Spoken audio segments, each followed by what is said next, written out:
हिवाळी अधिवेशन संपन्न झाले, मात्र अद्यापही विरोधी पक्षनेता घोषित केले नाही. काय?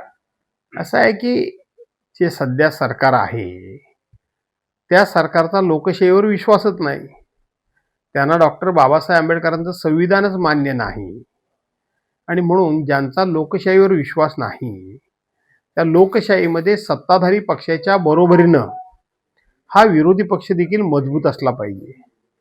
आणि मग जर विरोधी पक्ष मजबूत नसेल तर सत्ताधारी हे किती बेमुरवतखोरपणे, किती मस्तीमध्ये आणि किती अहंकारामध्ये वावरतात त्याचा संपूर्णपणे आता आपल्यासमोर पुरावाच या कालच्या अधिवेशनमध्ये आलेला आहे.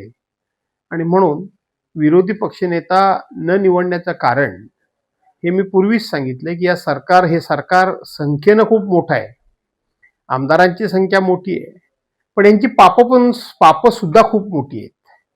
आणि एखादा विरोधी पक्ष नेता जर खंबीर आणि खमक्या भेटला तर आपली पापं बाहेर काढील याची यांना भीती असल्यामुळे हे विरोधी पक्ष नेते पद निवडायचं किंवा विरोधी पक्ष नेतेपद याला न्याय देण्याचा विचार यांच्या डोक्यात नाही. सरकार घाबरते विरोधी पक्षनेता? 100% घाबरते. आणि लोकशाहीची हीच अपेक्षा आहे की सरकारनं हे विरोधी पक्षाला घाबरलंच पाहिजे आणि ते घाबरतंय ही वस्तुस्थिती आहे. पण मध्यंतरी आदित्य ठाकरेंचं एक नाव होतं, तेव्हा तुम्ही काय त्याच्यावर? नाही, माझ्या प्रतिक्रियेचा प्रश्नच नाही.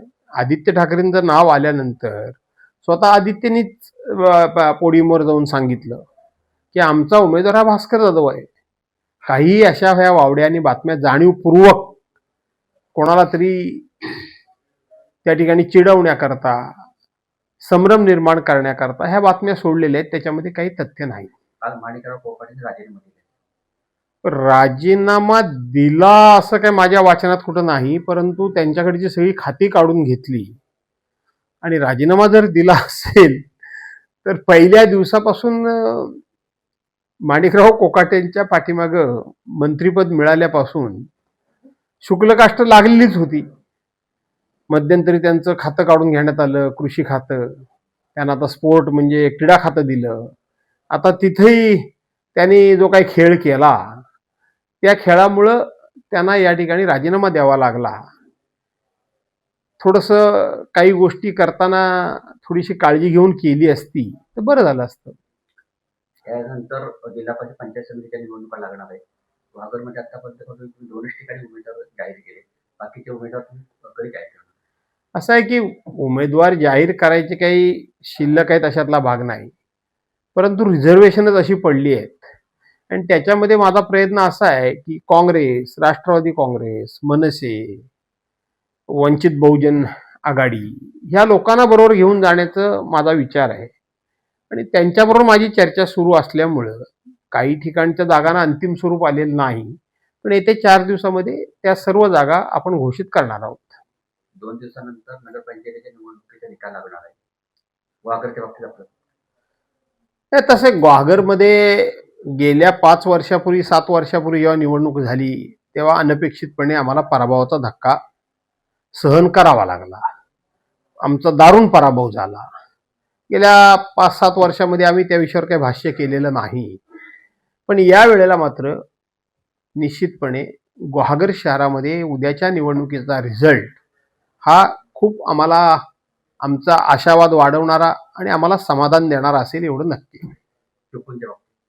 चिपळूणमध्ये 100% ज्यांना मी पाठिंबा दिलाय ते शरदचंद्र पवारसाहेब गटाचे अध्यक्षपदाचे उमेदवार रमेशराव कदम हे निर्विवाद निवडून येतील आणि त्यानंतरचे जे खालचे नगरसेवक आहेत ते सुद्धा बहुसंख्य नगरसेवक हे आमच्याच विचारांचे निवडून येतील.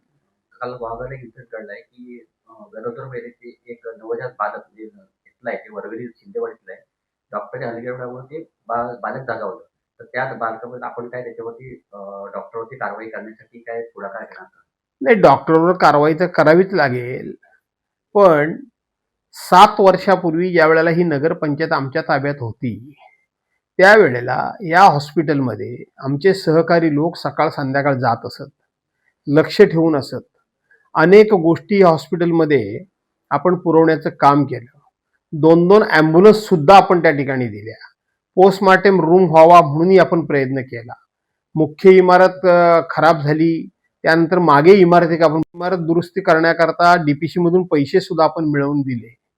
परंतु नगरपालिकेचं आणि लोकप्रतिनिधींचं लक्ष नसल्यामुळं इथला दवाखाना हळूहळू हा नावाला दवाखाना आणि तिथली जबाबदारी आपली काही नाही.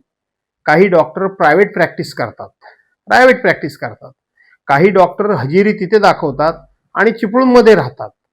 यांच्यावर कोणाचं काही बंधनच राहिलेलं नाही, यांच्यावर कोणाचा अंकुशच राहिलेला नाही. त्यातून हे प्रकार घडतात. पण हा प्रकार अत्यंत दुर्दैवी आहे. त्या डॉक्टरांच्यावर कारवाई व्हावी म्हणून आपण मागणी करणार आहोत. टाइम्स डिजिटलला लाईक करा, शेअर करा, सबस्क्राईब करा आणि बेल आयकॉन दाबायला विसरू नका. Times digital.